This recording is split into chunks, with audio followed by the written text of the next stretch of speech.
Hello दोस्तों, welcome to CA centre. आज हम डिस्कस करेंगे इसमें कि 2024 का जो पीसीएस का प्रीलिम्स आने वाला है उसको पॉइंट ऑफ व्यू से अपने दिमाग में रख करके कि कैसे हम 100 डेज में या 3 महीने के अंदर हम अपने सिलेबस को कवर करें और उसको जो कि क्लियर कर पाएँ। यहाँ पे जो मैंने एक एनालिसिस रहा है 2023 के पेपर का, मैंने एक एनालिसिस निकाला है। आई थिंक आपको जो कि उसको सपोर्ट करेगा एग्जाम के प्रिपरेशन के लिए। देखिए, जनरली ये होता है कि अगर हमें किसी को हराना है या फिर अपने दुश्मन को हराना है तो उसके बारे में जानना बहुत ज़रूरी होता है। जो जनरली लोग कहते हैं कि एक अटेम्प्ट 2 अटेम्प्ट में या 21 साल में, 22 साल 23 साल में सिविल सर्विसेज का एग्ज़ाम क्लियर कर लिया, उनके पीछे कई फैक्टर से काम करते हैं। उनको सबसे पहले ये पता होता है क्या छोड़ देना है और क्या हमें पढ़ना है, और जो पढ़ना है हमें किस टॉपिक पे ज़्यादा फोकस्ड करना है और किस सब्जेक्ट के और किस सेक्शन पे हमें फोकस करना चाहिए।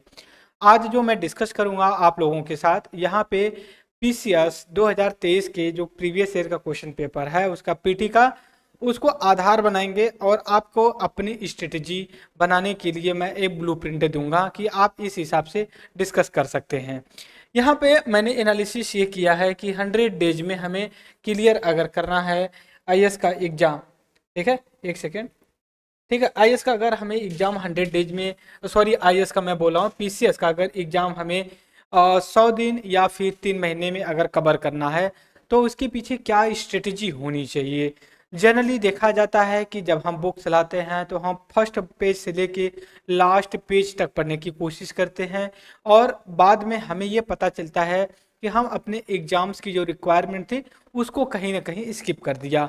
तो यहाँ पे जो आज मैं डिस्कस करने वाला हूँ, मैंने एक चीज़ पाया है कि जो पीसीएस का एग्ज़ाम होता है, यूपी पीसीएस,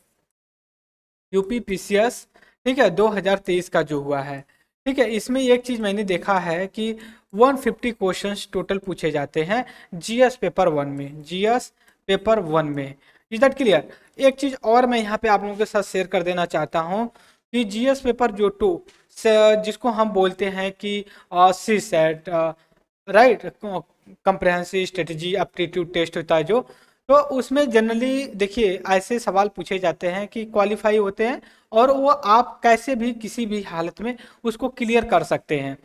उसमें आपको कह सकते हैं हम कि 50% तो नहीं, 45% ऐसे क्वेश्चंस होते हैं जो आपके जीएस के पार्ट से ही रिलेवेंट होते हैं। जैसे पैसेज कॉम्प्रिहेंशन की बात करते हैं, कुछ एनालिटिकल और स्किल कम्युनिकेशन की जब बात करते हैं, तो सिविल का बच्चा इतना मैच्योर होता है कि वो उस चीज़ को एनालिसिस और ऑब्जर्व करके अगर वो नहीं भी किया तब भी उसमें से 1/3, क्योंकि जीएस पेपर 2 तो क्वालिफाई होता है, अगर 100 क्वेश्चन होते हैं तो उसमें से 33 क्वेश्चन, 34 क्वेश्चन सही करने होते हैं, मतलब टोटल का 1/3, तो वो आसानी से हो जाता है। तो हमें अपनी एनर्जी जीएस पेपर 2 पे नहीं वेस्ट करना चाहिए, हमें उसकी बची हुई एनर्जी जीएस पेपर वन पे जो कि फोकस करना चाहिए। लेकिन वन पे भी हमें कहाँ फोकस करना चाहिए ये हमें पता होना। जनरली होता है क्या, लोग करंट अफेयर्स का बुक्स उठा लेते हैं, उसको पढ़ना शुरू कर देते हैं, फिर उसके बाद लोग कुछ काम करते हैं कि बुक्स को पढ़ना शुरू करते हैं, लेकिन हमें ये पता हो किस पोर्शन से ज़्यादा सवाल पूछे जाते हैं। बात सही है? जैसे मान लीजिए कि 4 से 5 सब्जेक्ट होते हैं, हिस्ट्री होता है, पॉलिटी, जियोग्राफी, इकोनॉमिक्स, फिर साइंस एंड टेक होता है। लेकिन मैंने जो एनालिसिस किया है इसमें एक चीज़ पाया है कि 150 सवाल में, यहाँ पे मैं दिखा रहा हूँ आपको, 150 सवाल में 60 क्वेश्चन, मोर देन 60 क्वेश्चन आपके यहाँ देखिए, मैं मार्क कर रखा हूँ, मोर देन 60 क्वेश्चन जो है आपके 3 सेक्शन से आते हैं, 3 पेपर से, 3 या 3 सब्जेक्ट से आते हैं। पहला आपका ज्योग्राफी, फिजिकल और मैपिंग हो जाता है, दूसरा आपका इकोलॉजी हो जाती है, और तीसरा जो होता है आपका ये जो है कि इकोनॉमी हो जाती है। ये 3 सेक्शन से ऐसे सवाल पूछे जाते हैं कि अगर आप प्रॉपर कंटिन्यू न्यूज़पेपर फॉलो कर रहे हैं और अपनी स्टडी को 3 से 4 महीने अगर कंटिन्यू करते तो उसको कवर अप कर सकते हैं। तो यहाँ पे मैं क्वेश्चंस का भी कुछ सेट बना रखा हूँ कि कौन से क्वेश्चंस किस जो तीनों सब्जेक्ट है इसमें किस किस नेचर से पूछे गए हैं। ज़्यादातर जो ज्योग्राफी की अगर हम बात करें और इकोलॉजी इन्वायरमेंट का, देखिए, ecology environment on the geography, ये दोनों एक दूसरे की ओवरलैप करते हैं। और ये कभी कभी ये भी कहना बड़ा ही मुश्किल होता है कि ये इकोलॉजी का, इन्वायरमेंट का सवाल है या फिर जियोग्राफी का सवाल है। बात समझ रहे हैं। और बची खुची जो चीज़ें होती हैं इकोनॉमिक्स, इसमें अगर आप 3 सेक्शन में, अगर मान लीजिए ये वीक है तो इसको मैं अपनी सी सेंटर दिल्ली भी जो कि पूरी तरह से इसको कवर करने की कोशिश करता हूँ।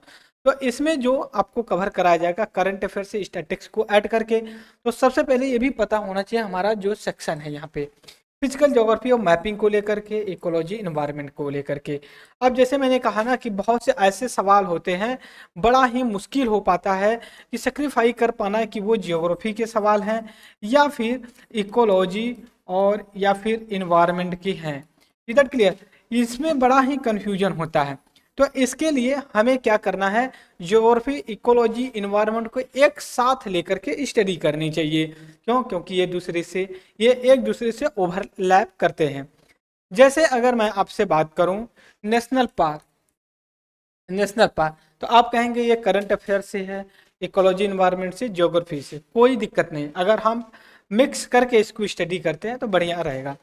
जो बचा है इकोनॉमिक्स का, यहाँ पे देख लेते हैं इकोनॉमिक्स में देखिए जो पूछा जाता है क्वेश्चन, यहाँ दो सोर्स से ज़्यादा पूछे जाते हैं। ये एक तो होता है आपका इकोनॉमिक सर्वे होता है, और दूसरा जो होता है गवर्नमेंट की जो स्कीम वगैरह होती हैं यहाँ से पूछे जाते हैं। हालांकि जब फरवरी में आएगा तो इकोनॉमिक सर्वे मैं डिस्कस करूंगा आप लोगों के साथ, बट यहाँ पे मैं अब लेकर के चलूंगा आपको ये तीन सब्जेक्ट को जो कि समराइज करने की कोशिश करूंगा कि इसमें से 150 क्वेश्चन में से आपको 60 क्वेश्चन जो कि मिले हैं। ये बड़ा डिफिकल्ट होता है और समझना और करना भी, लेकिन आसान होता है क्योंकि जब हमें पता हो कि नेचर किस तरह का क्वेश्चन कर रहा है तो हमें आसान होता है। जैसे अगर मैपिंग का सवाल पूछा जाए तो हमारे लिए आसानी होती है कि हम कैसे इसको हैंडल करें। जैसे अब हम यहाँ पे लेकर चलेंगे हम आपको यहाँ पे सीधे क्वेश्चन के बारे में। देखिए पहला मैंने क्वेश्चन यहाँ पे किया है, जो कि पहला क्वेश्चन लेकर के उत्तर प्रदेश के इकोनॉमिक सर्वे या इकोनॉमिक बजट को लेकर के ये पूछे गए हैं। इसमें ये पूछ रहे हैं, सॉरी, ये जो कि उत्तर प्रदेश का, इसमें इकोलॉजी इन्वायरमेंट का फॉरेस्ट को लेकर के पूछा गया है। ठीक है, तो ये आपका पता होना चाहिए। जैसे मान लीजिए कि अब यूपी का क्या है, यूपीपीसीएस में क्या किया, टोटल 6 जीएस पेपर कर दिया है, 6 पेपर कर दिया। उसमें से जो पेपर नंबर 5 और 6 हैं इसमें यूपी स्पेशल है। तो इस वजह से ये भी जरूरी हो जाता है कि हमें पता होना चाहिए कि यूपी में फॉरेस्ट एरिया, फॉरेस्ट डेंसिटी कौन सी डिस्ट्रिक्ट में, कौन सी एरिया में ज़्यादा है या कम है। तो इसके लिए आप यूपी स्पेशल का पढ़ सकते हैं। आप ये इकोलॉजी इन्वायरमेंट या फिर बोल सकते हो आप जो है कि ज्योग्राफी से रिलेटेड है, पहला सवाल। दूसरा सवाल आता है यहाँ पे एनर्जी को लेकर के। एनर्जी, ये भी आप देखिए, आप इसमें कंफ्यूज हो सकते हैं कि ये इकोनॉमिक्स का है या फिर आप बोल सकते हो इन्वायरमेंट का है।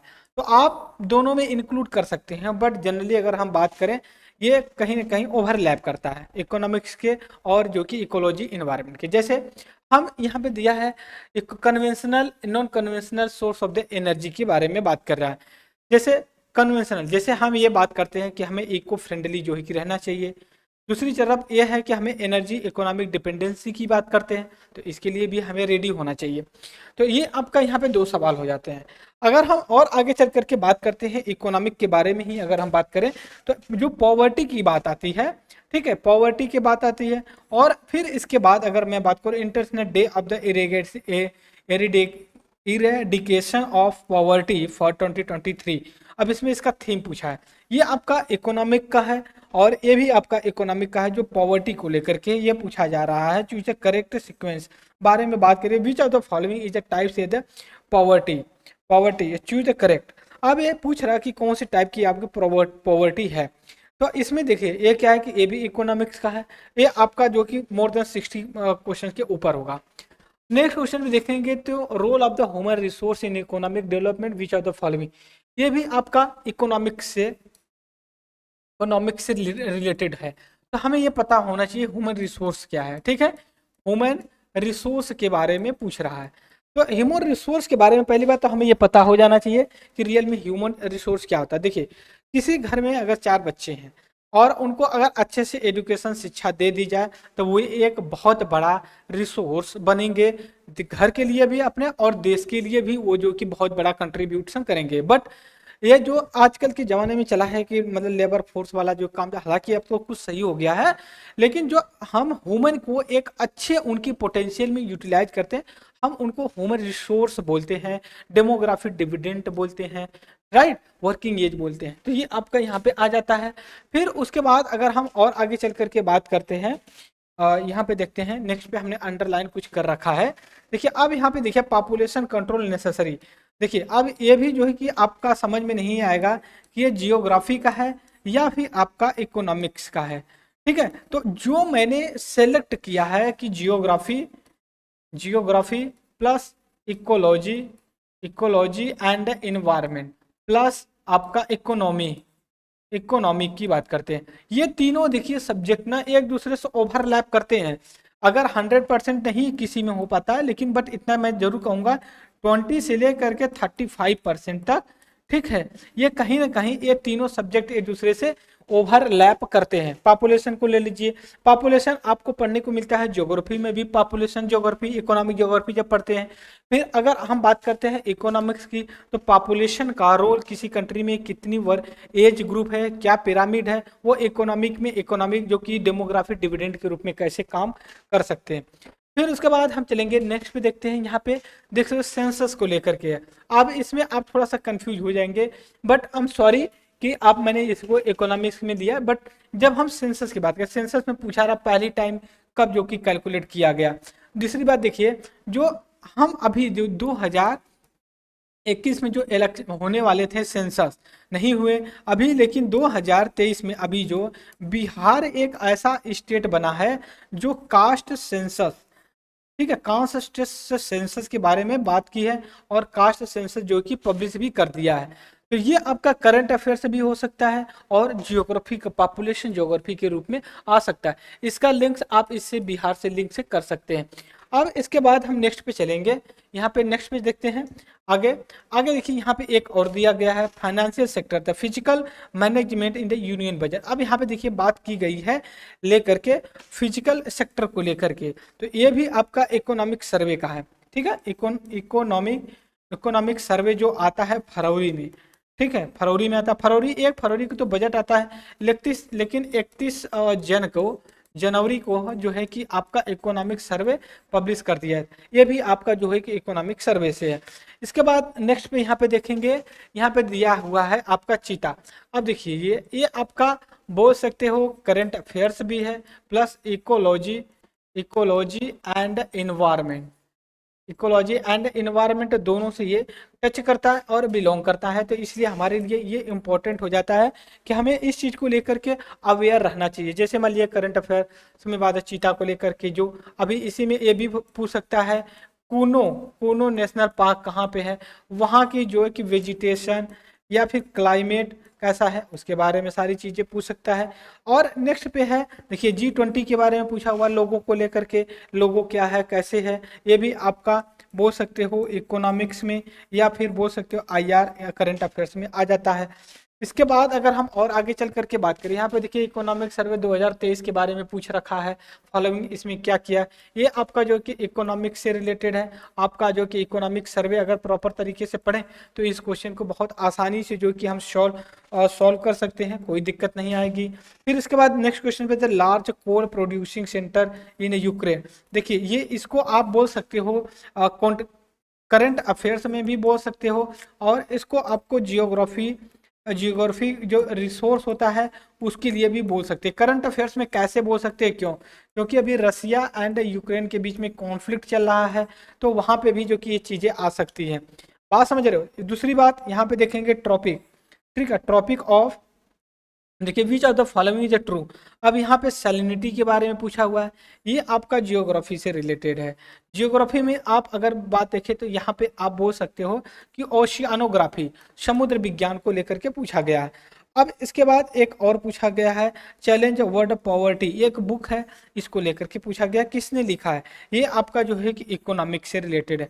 इसके बारे में मेरा कुल मिला के बस इतना ही है मित्रों, कि हम कैसे किसी चीज को जो है कि ज्यादा ज्यादा से ज्यादा एरिया और ज्यादा से ज्यादा मैटर और कम से कम समय में जो कि कवर कर पाए। अब यहाँ पे देखिए ये भी दिया हुआ है gas emission, green house gas emission, ये आपका इकोलॉजी इन्वायरमेंट या फिर इन्वायरमेंट से आप इंक्लूड कर सकते हो। तो ये भी आपका करंट अफेयर स्टैटिक्स है। फिर जियोग्राफिकल यूनिट के बारे में बात की गई, कलेक्ट स्टोर। अब देखिए आप इसमें जियोग्राफी के बारे में बात की गई है, प्लस आपका इकोलॉजी एंड इन्वायरमेंट, जो तीनों आ जाता है इसमें, तीनों आ जाता है कि जो मतलब ज्योग्राफिकल एरिया में कोई अगर वाटर कलेक्ट कर दिया जाता है तो वो क्या बोला बोला जाता है, water reserve, watershed, wetland and wasteland क्या बोला है। तो हमें ये भी पता होना चाहिए, जैसे मान लीजिए कि हम कहते हैं कि वाटर रिसोर्स के बारे में, हमें वाटर सेट के बारे में भी पता होना चाहिए। वीटलैंड क्या है, एक गीली भूमि, आर्द्र भूमि जिसको बोलते हैं। फिर वेस्टलैंड होता है व्यर्थ भूमि जो यूज में नहीं होती, तो हमें ये भी पता होना चाहिए। फिर उसके बाद देखिए आपका इकोनॉमिक से ही पूछा गया ह्यूमन डेवलपमेंट रिपोर्ट 2021-22 के बारे में पूछा गया है। फिर उसके बाद इंडिया का रैंक जो ह्यूमन डेवलपमेंट इंडेक्स के बारे में, अब समझिए कि एक ही सवाल दो दो बार पूछ लिया गया है इनमें लेकर के, बस कॉम्प्रिहेंसिव तरीके से हमें स्टडी करने की जरूरत होती है। अब यहाँ पे अगर आप आए इस पे देखिए फॉलोइंग द मैच के बारे में पूछा गया है, जो कि पॉपुलेशन थ्योरी, ये आपका जियोग्राफी से रिलेटेड है। ठीक है, जियोग्राफी से रिलेटेड है प्लस आपका इकोनॉमिक्स से रिलेटेड है। इस चीज़ को आप आइडेंटिफाई करिए, जैसे माल्थस जो कि थ्योरी थी, फिर उसके बाद हेनरी जॉर्ज थॉमसन, ये जो कि पॉपुलेशन इकोनॉमिक जोग्राफर रहे हैं, पॉपुलेशन जोग्राफी को लिए हैं, ह्यूमन जोग्राफर रहे हैं, तो इन्होंने अपनी अपनी थ्योरी दिया है। जब अगर आप ज्योग्राफी अगर आपका ऑप्शनल आईएएस में है तो उसमें आप इन सारी चीज़ों को पढ़ेंगे। इसके बाद अगर हम आगे अगर की बात करते हैं, रिवर सिचुएटेड है। अब ये पूछ रहा है कि कौन सी अमेरिका और मैक्सिको के बीच में जो रिवर डिवाइड करते हैं उसका क्या नाम है। आप अब इसको जियोग्राफी और मैपिंग के बारे में आप जो है कि इसमें इंक्लूड कर सकते हो कि मैपिंग से सवाल पूछा गया है।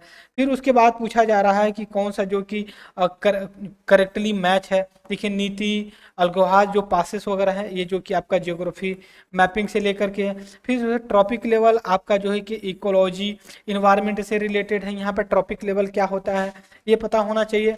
इसके बाद यहाँ पे आगे फिर जा करके देखते हैं, यहाँ पे जो बायो फर्टिलाइजर के बारे में पूछ रहा है कि क्या इसका बेनिफिट है और क्या जो कि यूज होता है, इसको हमें पता होना चाहिए। फिर पॉपुलेशन लिस्ट फिक्स किया गया है, ये आपका जियोग्राफी करंट अफेयर्स है। फिर उसके बाद आगे दिया गया सस्टेनेबल डेवलपमेंट गोल के, हमने कितनी बार डिस्कस किया है कि यूनाइटेड नेशन का एसडीजी जो 17 गोल है 2023 तक का, 2030 तक का जो कि टारगेट रखा गया है, हमने अपने लेक्चर भी रिकॉर्ड कर रखा है, इसके बारे में पता होना चाहिए। इसके बाद आगे चल करके देखते हैं तो इसमें है इंडियन बायोलॉजिकल डाटा सेंटर, ये आपका जो है कि बोल सकते हो बायोलॉजिकल डाटा सेंटर से, तो ये आप बोल सकते हो कि फैक्ट्स के बेस पे है। ठीक है, फैक्ट के बेस पे कि क्या है। फिर उसके माउंट न्यूटन के बारे में ये है कि मतलब ये एक मैपिंग का सवाल है, हमें मैपिंग के बारे में पता होना चाहिए। इसके बाद economic activity, not economic activity है इसमें। फिर टाइप ऑफ इकोनॉमिक के बारे में पता होना चाहिए क्या है कैसे है, ये इकोनॉमिक्स का हो जाता है। फिर इसके बाद अगर मैं दोस्तों आते हैं यहाँ पे, तो ये कहा रहा था cell balance need to use. अब देखिए यहाँ पे सस्टेनेबल डेवलपमेंट या फिर economic plus ecology, ecology and environment को लेकर के ये सवाल पूछा गया है। फिर उसके बाद यहाँ पे आपका जो है कि ज्योग्राफी, इंडियन ज्योग्राफी से लेकर के पूछा गया है इंडियन ज्योग्राफी को। आप देखिए कह रहा है कि रामगंगा रिवर बेटवा ज्वाइन, ये बारे में पूछा गया। आप इंडियन ज्योग्राफी और मैपिंग के बारे में भी पूछ सकते हो, मैपिंग क्लासेस को लेकर के। फिर उसके बाद हम आएंगे नेक्स्ट पे, अपने पे यहाँ पे देखेंगे, यहाँ पे देखिए दिया गया हुआ है कि बायोडाइवर्सिटी लॉसेस। ठीक है, आपका जो बायोडाइवर्सिटी है, ठीक है, डाइवर्सिटी, अब बात समझिए। फिर तो ये आपका इकोलॉजी इन्वायरमेंट से बन जाता है। फिर उसके बाद देखिए जाइलम फाइलम की बात होती है, ये भी आपका इकोलॉजी इन्वायरमेंट प्लस आपका बायोलॉजी से भी, बॉटनी से, ठीक है, बॉटनी से भी आ जाता है। तो ये मेरा कहने का मतलब है कि हमें पता होना चाहिए कि कहाँ से क्वेश्चन कहाँ से कितना आना चाहिए। जैसे मान लीजिए यहाँ पे है रिवर के बारे में पूछा गया है और जो ओरिजिन है उसका कहाँ पे गया, जैसे यमुना रिवर, कृष्णा रिवर, गोदावरी और महानदी के बारे में। जैसे इस समय कावेरी कावेरी रिवर न्यूज में चल रहा है। अगर हमें ये नहीं पता हो कि ये ओरिजिन कहाँ पे है, इसकी जो ट्रिब्यूटरी है लेफ्ट एंड राइट वो कौन है कैसे हैं, तो अब तो इसमें दिक्कत होगी ना। तो इसमें कोई कमीशन का तो गुनाह नहीं है कि इसने ये क्वेश्चन पूछ दिया है आप लोगों से। फिर उसके बाद आगे आकर के बात करेंगे तो उसके बाद कंट्री के मैच के बारे में पूछ रहा है, जैसे कि कौन सा कहाँ पे जो कि रिलेटेड है, और लेक जैसे मिचिगन लेक कहाँ पे, बैकाल लेक कहाँ पे है, फिर उसके मारा केबिन लेक के ओनिंग लेक जो कि कहाँ पे है। ये सारी चीज़ें मैपिंग से भी सवाल पूछे हैं।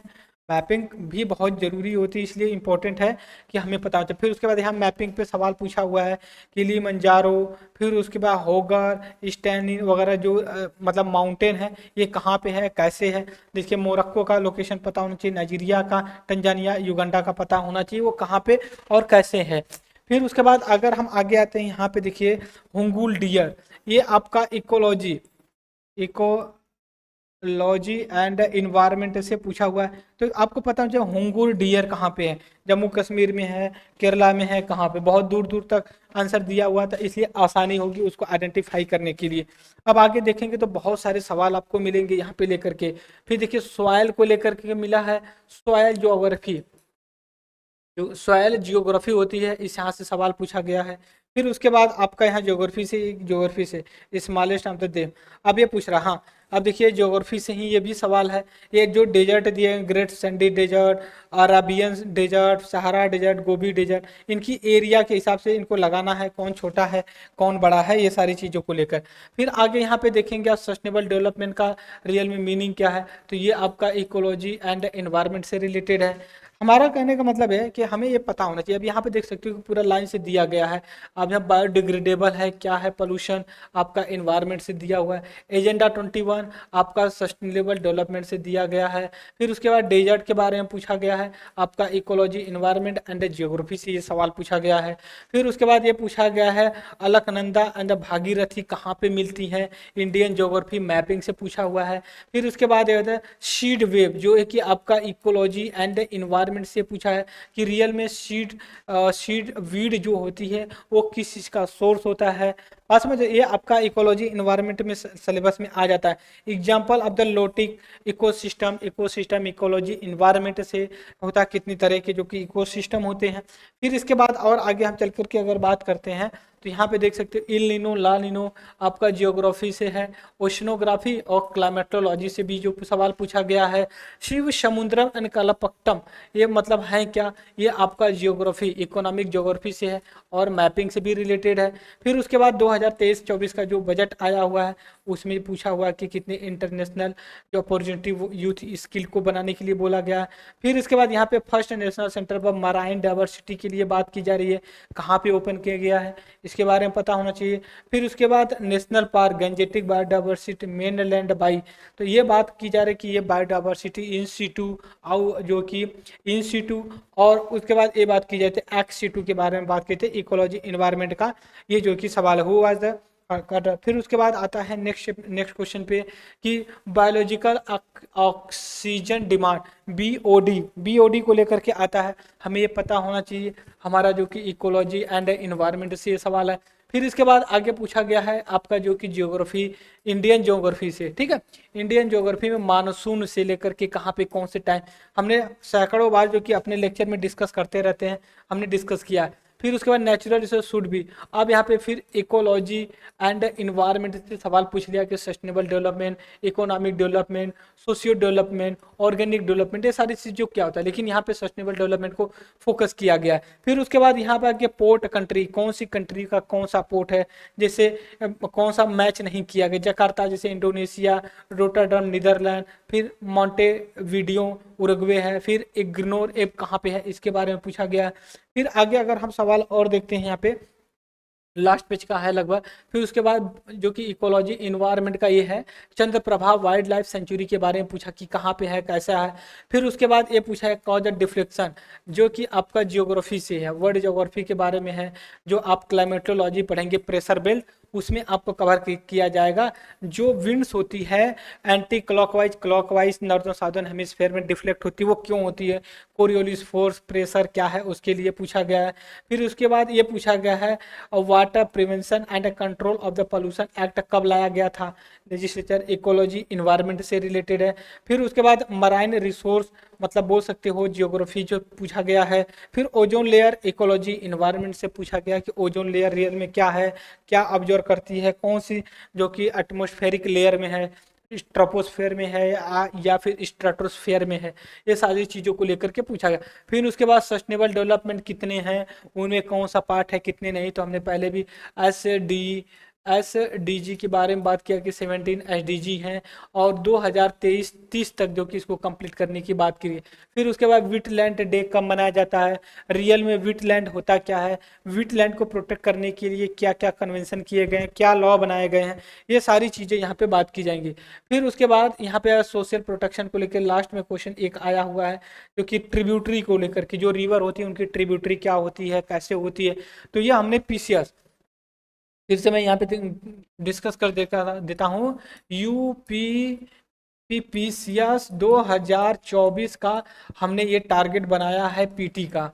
ठीक है, हमारा ये ऑब्जेक्टिव है कि जो आने वाले समय में अगले 100 डेज में हम इसको फोकस करके PCS 2023 हमारा जो टॉपिक होगा या जो हेडिंग होगी PCS 2000 जो है कि 24 PT फोकस। ठीक है, फोकस होगा और इसके लिए आप अलर्ट रहिए। हम ये 3 सब्जेक्ट प्लस इसमें हम और ऐड करेंगे मॉडर्न इंडिया। ठीक है, मॉडर्न इंडिया प्लस आपका पॉलिटी पूरा। ठीक है, पॉलिटी ये मतलब आपका 100 क्वेश्चन मैं आपको पूरा कवर करके दूंगा अपने लेक्चर में।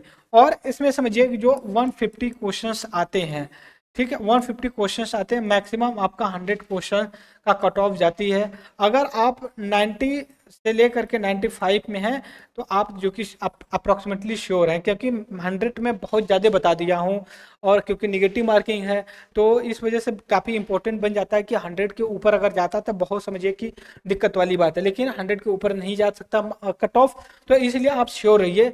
मैं आपका 100 क्वेश्चन जो है कि आपके प्रीलिम्स में मैं जो है कि श्योर करता हूँ कि लगभग 1000 क्वेश्चन बनाऊंगा।